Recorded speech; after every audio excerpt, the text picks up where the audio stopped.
A quiet contradiction is consuming the most disciplined among us. Not the idle, not the careless, but the relentless.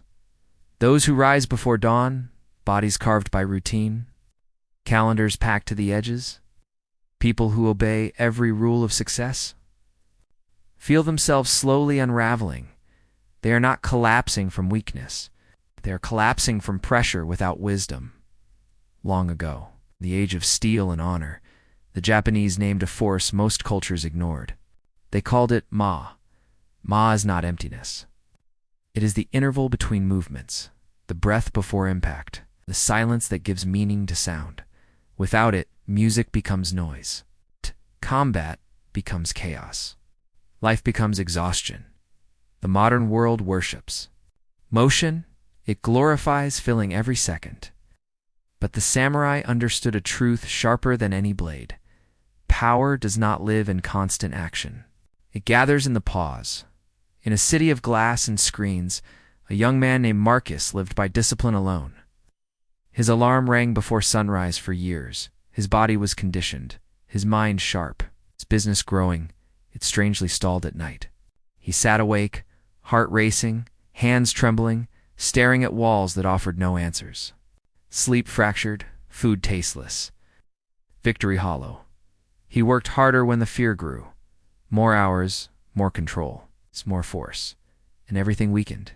His body broke down in training. His team withdrew in silence. Mind never stopped marching. 1 evening, during a collapse that looked small but felt final, he was taken to a hospital. Nothing was wrong, yet everything was. As he left in the early morning, he noticed an older man seated calmly nearby, still as a lake at dawn, eyes clear, breath unhurried.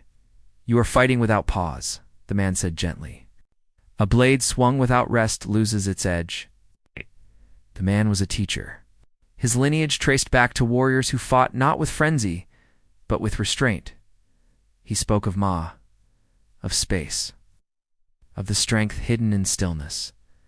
At dawn the next day, Marcus went to a dojo expecting intensity. Instead, he was told to sit, do nothing, the teacher said. Minutes passed like hours, thoughts attacked like arrows. Plans, fears, urgency, oldency all demanded movement. When it ended, the teacher played music, not loud, not fast. And for the first time, Marcus heard what mattered most, the silence. That silence, the teacher said, is where the force lives. The samurai never struck endlessly. He gathered energy, released it, then returned to stillness. Growth happened not during the swing but after. Marcus began to practice absence, 5 minutes each morning without input, working in deliberate rhythms. 1 full day each week, where nothing was improved, optimized, or chased. At first, it felt wrong, like surrender. Then clarity arrived, decisions sharpened. The body recovered. The mind slowed enough to see truth. Revenue increased without longer hours. Strength returned with fewer sessions. Relationships deepened because presence replaced distraction. He realized the truth warriors had known for centuries. Motion is not progress. Silence is not weakness. Rest is not retreat. In ancient Japan, a swordsman once defeated an undefeated opponent without striking first. He created space. Again and again, until the enemy exhausted himself, fighting emptiness. 1 strike ended the battle.